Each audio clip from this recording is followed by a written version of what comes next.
on my side against the British media who are assembled. So I welcome your perseverance as well as your commitment, which shows how important this programme is to each of us.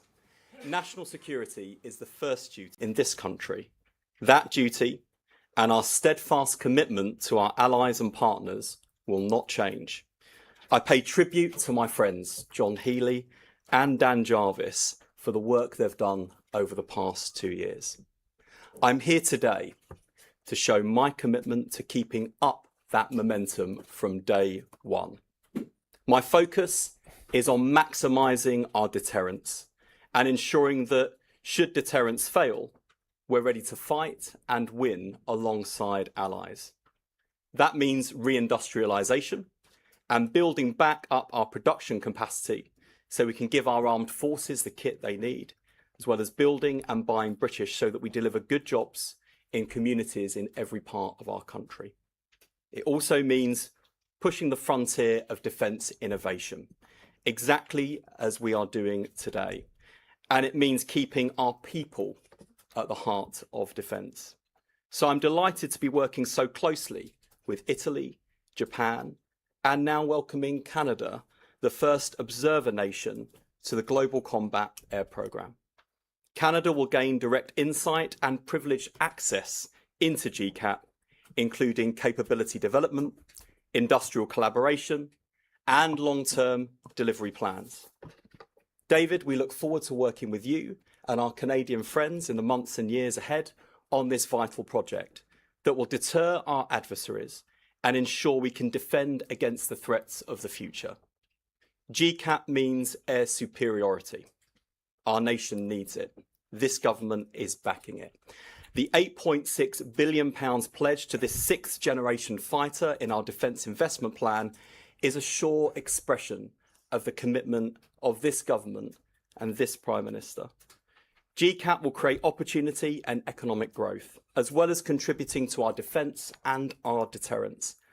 The wider Future Combat Air System programme today already supports 4,500 jobs across the UK, with thousands more expected to be supported over its lifetime as we accelerate progress. This venture also brings together some of the finest minds in the world, pushing the boundaries of the most advanced technologies ever developed as we drive innovation. Its potential is extraordinary.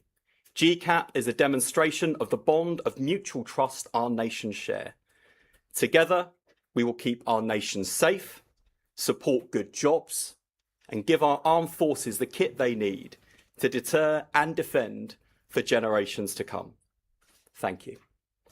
Now let me hand over to Shinjiro. Thank you. First of all, I would like to express my warmest congratulations to the Secretary Streeting on your appointment. I look forward to working with you closely. As you have been to Japan when you were elementary school student, as an exchange student, I look forward to your next visit to Japan. The Global Combat Air Programme, GCAP, is a milestone joint development project with Italy and the United Kingdom for a next-generation fighter. The program brings together the Indo-Pacific and the Euro-Atlantic located far in the distance from each other. This one-of-a-kind project serves as the basis for connectivity between the two regions and will be a long-lasting foundation for close ties among people, collaboration in technology, as well as cooperation among industries in the decades to come. GCAP is a truly transformative initiative, one that will fundamentally reshape the way the international community approaches security cooperation by enabling a global GCAP community to contribute collectively to our shared security. Earlier, we, the four nations, Japan, Italy, the United Kingdom, and Canada, had a dialogue and made this monumental decision to formally welcome Canada as an observer to the GCAP program. The security of the Indo-Pacific and the Euro-Atlantic is inseparable. And now, at this moment,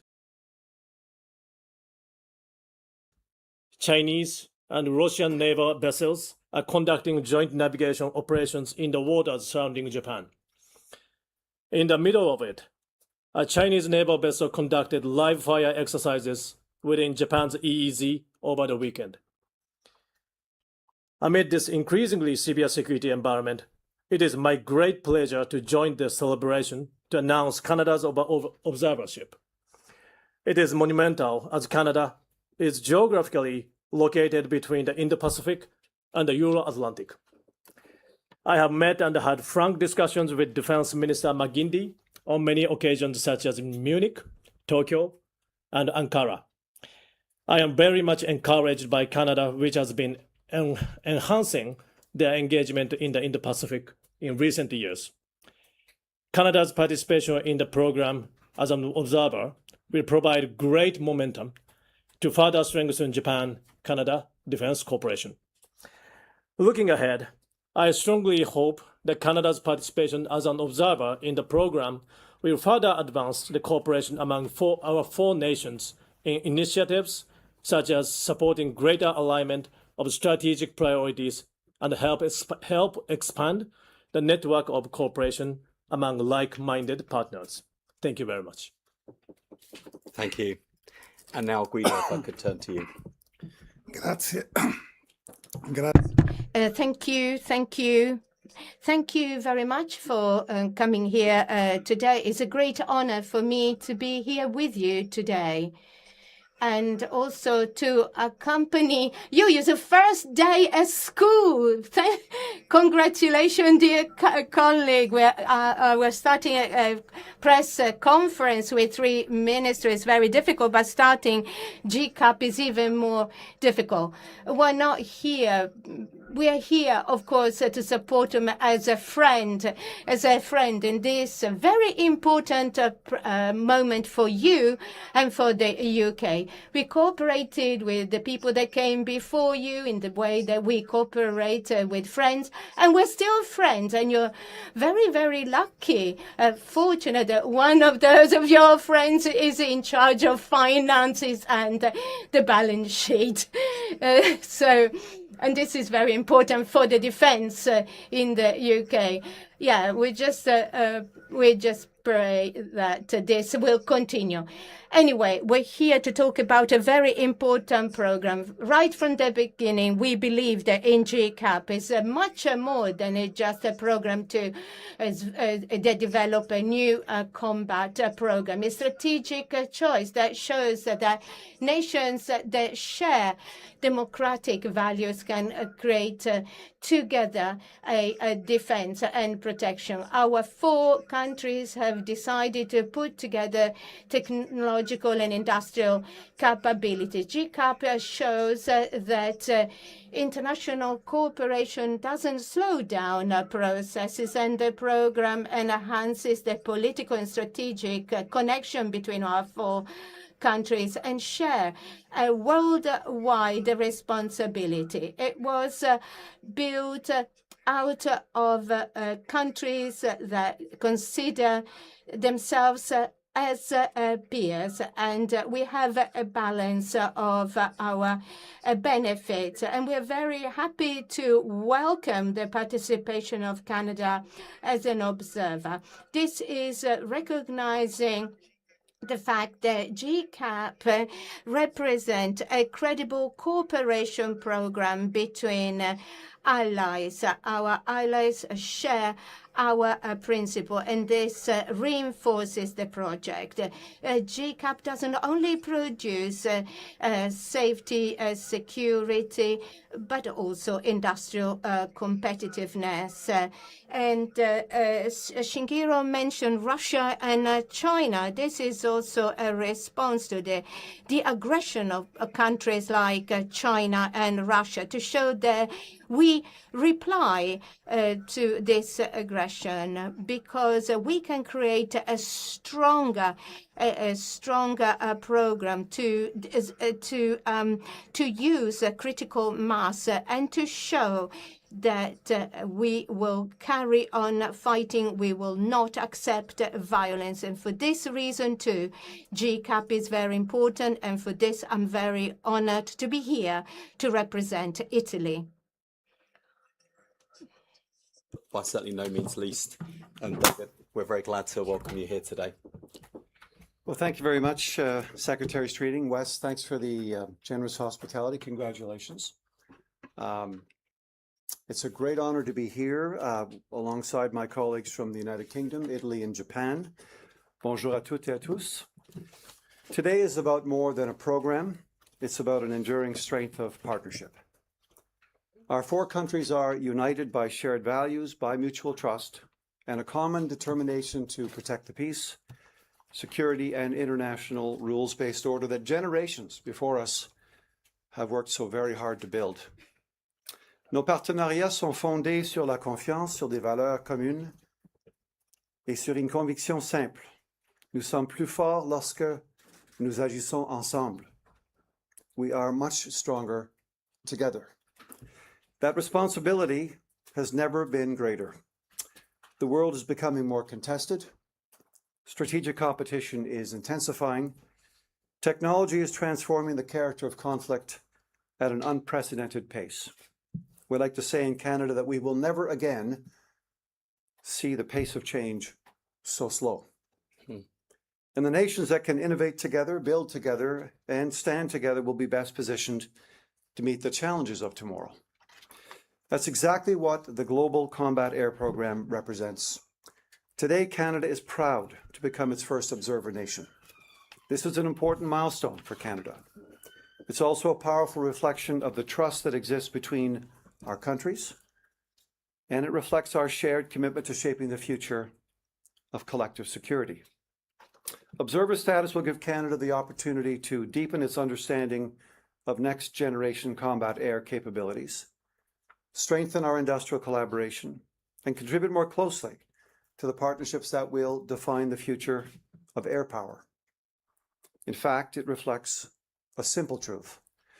No nation can safeguard its security alone. The challenges we face are shared. The technologies we depend on are increasingly interconnected. And the partnerships we strengthen today will shape our security for decades to come. Ensemble, nous investissons dans les capacités qui assureront notre sécurité collective pour les décennies à venir. That same principle is guiding Canada's defence industrial strategy. It's laying the foundation for Canada's future security by strengthening our sovereign industrial capacity, accelerating innovation, and deepening the trusted partnerships that will ensure Canada and its allies are prepared for the challenges ahead. Because security today depends not only on the strength of our armed forces, it depends on the strength of our industrial base. It depends on trusted supply chains.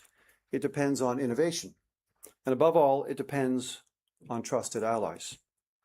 Canada's aerospace and defence sector is ready to help to meet that challenge. Together with our partners, Canadian industry will continue developing the technologies, the capabilities, and industrial resilience that strengthen all of our nations. Today's announcement really reflects more than Canada's participation in an important program. It reflects our shared belief that enduring security is built through trust, strengthened through partnership, and sustained through innovation. So to Secretary Streeting, Minister Crosetto, Minister Koizumi, merci de votre confiance. Thank you for your partnership. Merci de votre leadership. Thank you for your trust. Canada looks forward to working even more closely with each of you as we help build the next generation of capabilities that will strengthen the security of our nations and our alliance. Ensemble, nous continuerons à bâtir un avenir plus sûr. Thank you very much. Merci beaucoup. Thank you very much. We'll now take some questions from the media, beginning with Deborah from Sky News. Thank you, Defence Secretary Deborah Haynes from Sky News. Yesterday morning, a Russian warship fired live rounds as a live firing exercise off the coast of England. Do you think that this was a message from Vladimir Putin to the new Prime Minister, given that it happened on the day that Andy Burnham was sworn in? And do you have your own message for the UK's allies and our enemies about UK defence spending in particular? Does this new government believe what the new Chancellor says, that defence spending needs to rise to 3% of GDP by 2030? Thank you very much, Deborah. Firstly, we should see yesterday's events as performative and irresponsible. It's not the first time that Russia has behaved like this, and frankly, it's the tip of the iceberg of the daily threats that this country faces and our allies face. And Russia should be in no doubt about the resolve of this government and this Prime Minister. Our resolve to stand against Russian aggression in Ukraine, but also Russian aggression against all of our allies. The commitment that the Prime Minister has given to the defence of our nation is clear and will be even more clear in the coming months. I'm absolutely delighted that my friend and predecessor, John Healey, has taken on the challenge of Chancellor of the Exchequer. His position on defence investment is on the record, as is mine. We have a responsibility, I think, at the Ministry of Defence to demonstrate that every penny of taxpayer money that's invested in defence is necessary and well spent. To show that we understand the sacrifices that involves from other government departments in terms of opportunity costs of other things we might fund, but also to taxpayers, whether individuals or businesses that are feeling hard pressed. We don't take the contribution they make lightly, and we don't make this ask of the country lightly either.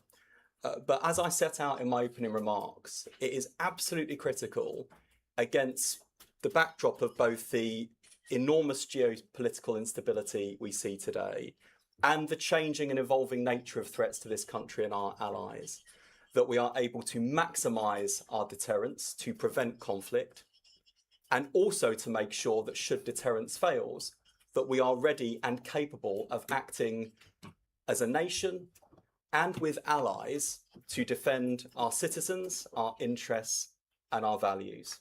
So I think the commitment of this government is clear. The opportunities for this country are enormous. Investment in defence is precisely that. It is not simply investing in our defence, it's investing in jobs, it's investing in opportunities, and it's investing right across the length and breadth of the land. So this ministry has an enormous contribution to make, both to the Prime Minister's vision for reindustrialisation, but also his vision in terms of improving living standards, jobs and opportunities for people from working class backgrounds like mine right throughout these islands. And it's also an opportunity for us, as we've seen so many times before when it comes to defence innovation, to make sure that we are, as a country, as well as with allies, pushing right up against the frontier of innovation, showing what's possible, and then diffusing that technology throughout defence, but also throughout the wider economy and wider society for the betterment of humanity. So there's clear vision, there's clear commitment, and also, I hope, an unequivocal message to those who would threaten us, as well as an unequivocal message to our allies too, that this country that makes commitments to our allies sticks by those commitments. Those commitments are clear and we will stick by them. Thank you, Deborah. Can I turn now to Nicoletta from RAI? Thank you. Good morning. Nicoletta Manzione, RAI Italia. La domanda per il Ministro Investimenti.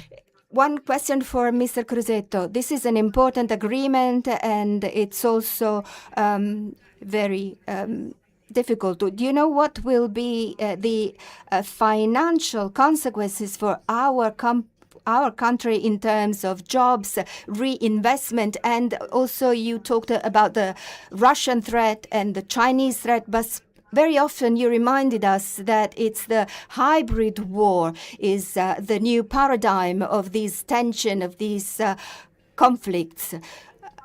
How is it still worth investing in these agreements, and how much we will have to invest to develop strategies to respond to these new threats? Thank you.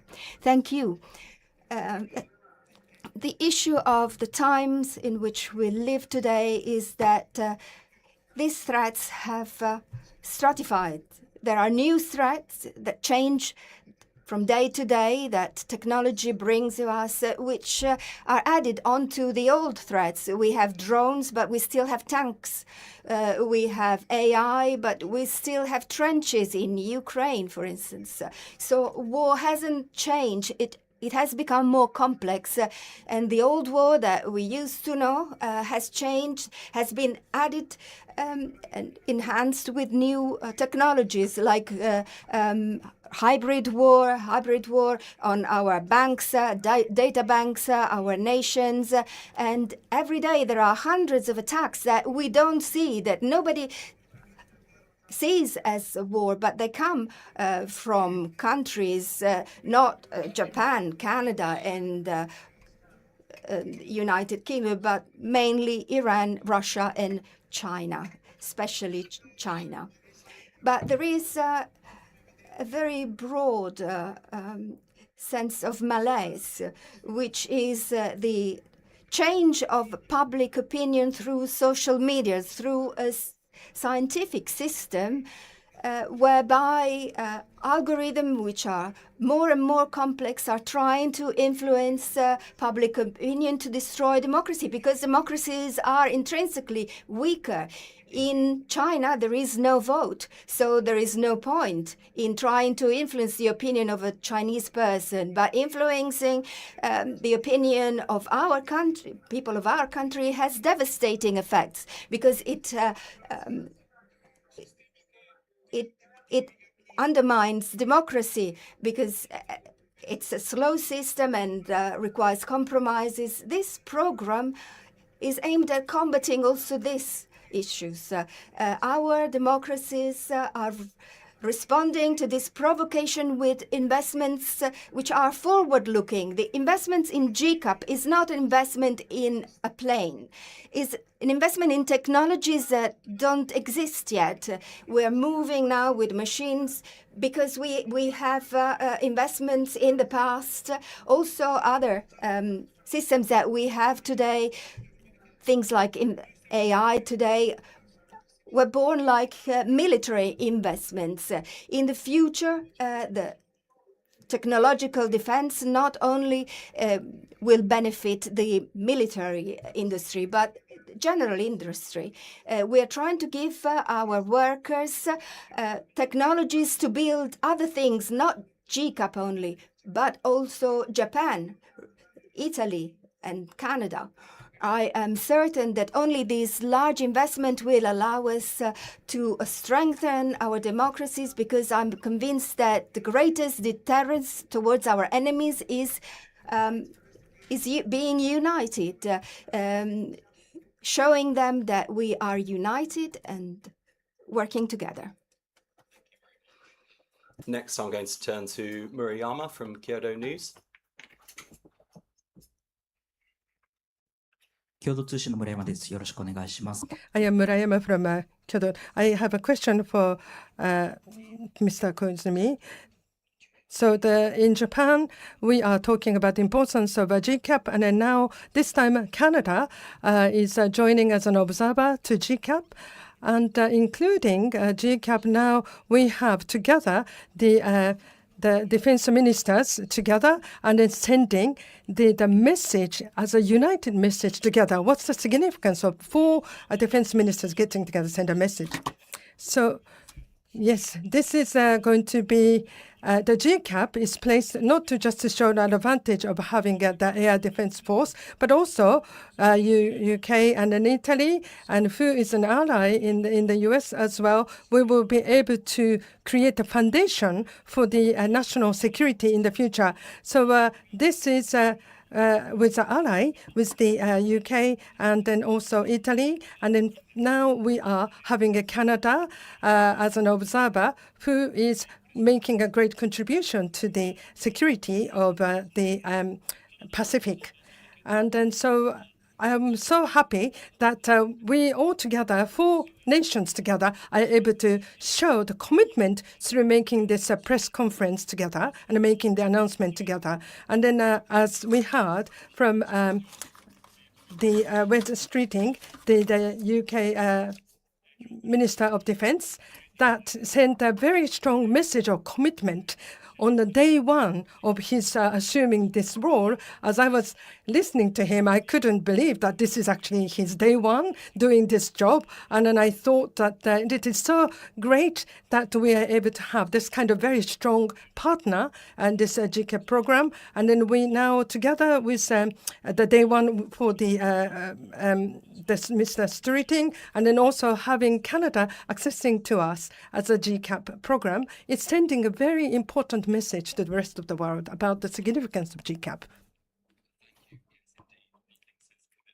Press conference on day one in a new job. Now I'm taking Redmond from Global News Canada. Just get you a microphone. Redmond Shannon, Global News Canada. For Minister McGuinty, what leverage does this announcement, this involvement give Canada in current or future trade negotiations with the United States, be they in defence or other areas, and in an era of rapid drone and UAE development? Is this where Canada should be focusing its efforts? Well, thank you for the question. This isn't a question of leverage. This is a question of perhaps going back to the answer that my colleague, Minister Koizumi, gave a moment ago. The message really is that we're stronger together. And this is an initiative that Canada is honored to be able to join because it's going to allow us to deepen our understanding of sixth-generation combat air capabilities. It's going to strengthen our collaboration with trusted allies here at these podium. It doesn't commit Canada to overt procurement or deeper future program participation, but it does allow us to deepen our relationship with three prominent actors in this space. We're not entering this agreement. We're not becoming observers in this arrangement as a result of our ongoing negotiations with the United States. Those will continue. They're being led by the Prime Minister, by Minister LeBlanc, Minister Champagne, our chief negotiator. So we're looking forward to learning. We're looking forward to sharing. We're looking forward to being at the cutting edge. As our colleague from Italy said, we're developing things. This process will be developing things that remain to be developed. So it's a great honor to be here, and we're just looking forward to going forward and learning. Thank you. And next we'll turn to Mark from the Daily Mail. Thank you, Secretary of State. Apologies for dragging you back to domestic matters, and welcome to the role from the Defence Correspondents Association. When you say the Prime Minister's commitment is clear and will be even more clear in the coming months, are you hinting at a rise in defence spending this year, or perhaps a notification on the timetable to reach that NATO target of 3.5%? I think the Prime Minister has been clear and will continue to do so that this is a country under his leadership that honours our commitments to our international allies and partners.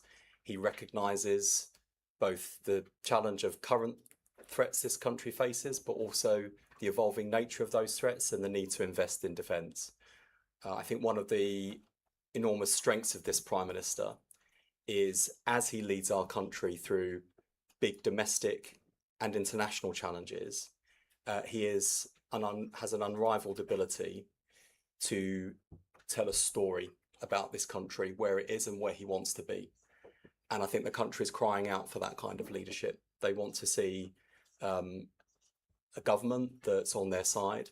They want to see a government that's able to confront big domestic and global challenges. And they want to know that things will get better.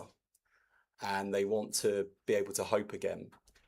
And it can be particularly easy in this space when there are the daily threats that we face, and we are confronting war still in Europe, and we are thinking about the ways in which warfare is changing, to see that through the lens of pessimism and fear, but actually hope is built on strength. And that's why, in terms of the sort of strength of this country, its social fabric and the jobs, the opportunities, the equality we want to see in this country, you don't have that kind of social justice without national security, and the two go hand in hand. And that is a fine Labour tradition going right back to the days of Attlee, Bevin and Bevan. And I think that is the spirit you'll see reflected from this Prime Minister and this government. As to future fiscal events, it's for the Chancellor to make announcements on those matters, but I certainly feel like we've got a firm friend in His Majesty's Treasury. I'll turn to Alessandro from ANSA. Alessandro Groscino, Italian News Agency, ANSA. Admiral Cabo Dragone from NATO headquarters said that Ukraine, in his opinion, is turning the tide in the war against Russia. So, do you think? I asked Minister Crosetto, but also whoever want to answer. Do you agree with this idea that Ukraine can actually win the war against Russia?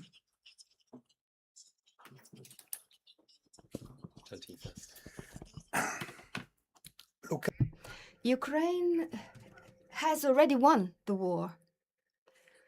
Maybe we don't remember, but 4 years ago, the entire world was convinced that in 7 days, Russia would get to Kiev. The United States sent a helicopter to save Zelensky. Now, 4 years later, Russia has been blocked at the border. 30,000 Russian soldiers have been are dead or wounded, and there is an area, a dead zone, where nobody can cross. Ukraine has really totally innovated the battlefield, has taught the entire world that drones that until a few years ago were something that children used to spy things from a height. They were basically toys, and now they have become a weapon, which has changed all our landscape, so that there has been a deep innovation, and Ukraine has been an integral part. And Ukraine has taught us, and it's a lesson that all industries, all defense industries of the West should learn, that innovation can be fast and production can be ramped up really quickly, and the cost of production can be reduced really quickly. And the defense industry has to become like other industries, meaning able to industrialize and compete on costs and times and production level. The Ukraine war is different from Russian war because Ukraine doesn't want to conquer and win Russia. It's fighting for its existence. It's strong, and that's why it's winning this war. Ukraine never wanted to harm Russia. They just wanted to defend its citizens, and that's why we are defending, supporting it, and we're still supporting, and we want this war to end. But there is only one way it can end, by reinstating legality and order and stopping Putin from bombing every day. And I say every day that the war will end when Russia will stop fighting for 24, 48 hours. There hasn't been a single day where Russia hasn't bombed civil infrastructure. And I'm not talking about military structure. So unfortunately, the war will end when Putin decides, and Putin has made this war more and more difficult every day, also harder to support internally, and harder to support thanks to the sacrifice of the Ukrainian people. I wholeheartedly endorse those comments, and the war in Ukraine has been a total humiliation for Vladimir Putin. He thought he would steamroller through Ukraine and win the war quickly, and instead he's bogged down and has paid a terrible price in Russian lives. And I think it was a war that was of his making, not of Ukraine's, and it is a war that he could end today if he chose to. In the meantime, the commitment of this country to supporting our friends in Ukraine is unshakable. And against the backdrop of lots of domestic political change in this country, from various Conservative prime ministers through to transition to now 2 Labour prime ministers, the thing I'm most proud of is throughout that entire period since this war began, this country has stood absolutely united and fully shoulder to shoulder with our Ukrainian friends and allies, because we recognise that their fight on the front line is the fight for freedom and democracy. And that is absolutely unshakable, as is the support not just of successive British prime ministers, but of the British people too. I'll now take Ashley from CBC, unless my colleagues want to come in. She's there. Good morning, Ashley Burke, CBC News. Minister McGuinty, the U.S. said yesterday that it's going to be hitting Canada with more tariffs, 50% on many goods. What's your reaction to that? And what message does this announcement, this partnership say today in a time when you're trying to diversify? And Defense Secretary Streeting, do you want Canada to become a full partner of this program and eventually buy these fighter jets? Look, this is the latest in a series of unilateral U.S. trade actions.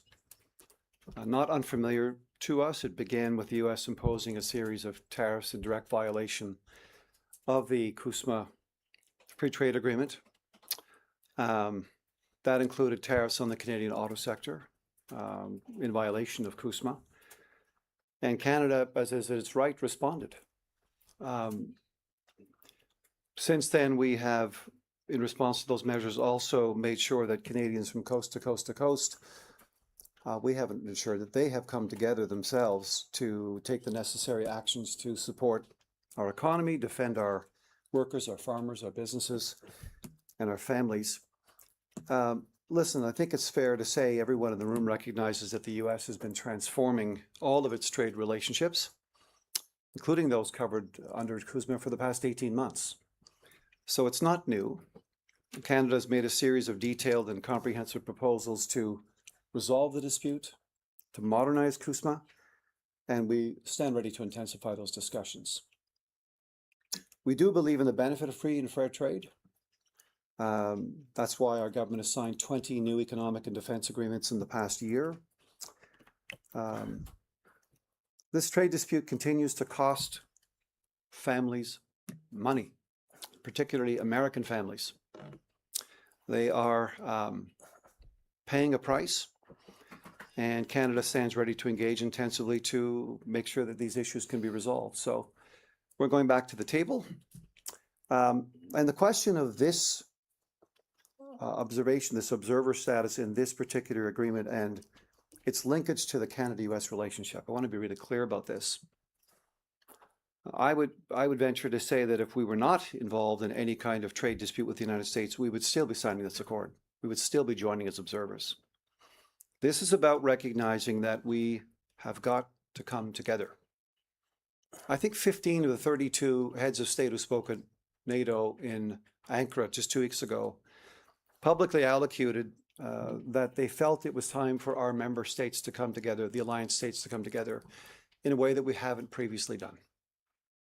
But no one nation is going to be able to deal with these challenges alone, and that there's strength in numbers, strength in cooperation, and that's exactly what this reflects, and we're just simply honored to be able to join early on now as observers.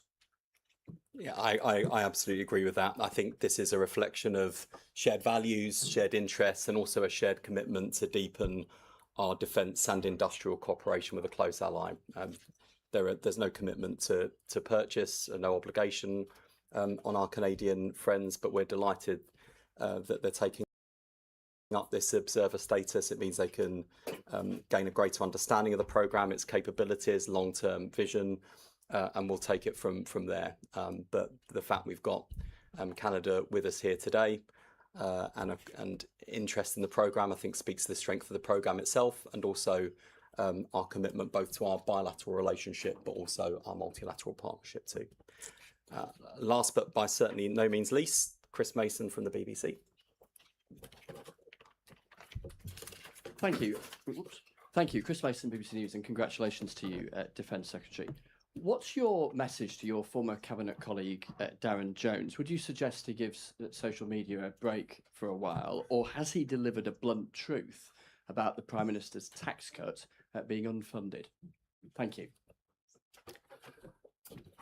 I've been immersed in the Ministry of Defence today, so you'll forgive me if I haven't seen in detail comments made by Darren Jones.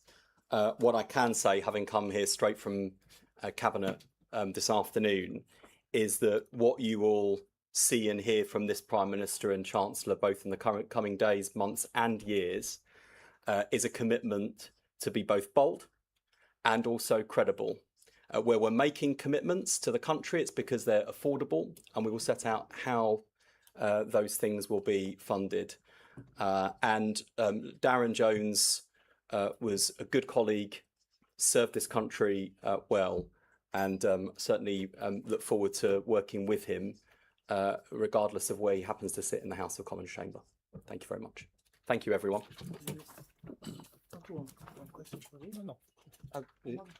No, fine. I did not have a... Thank you. That is it. Thank you.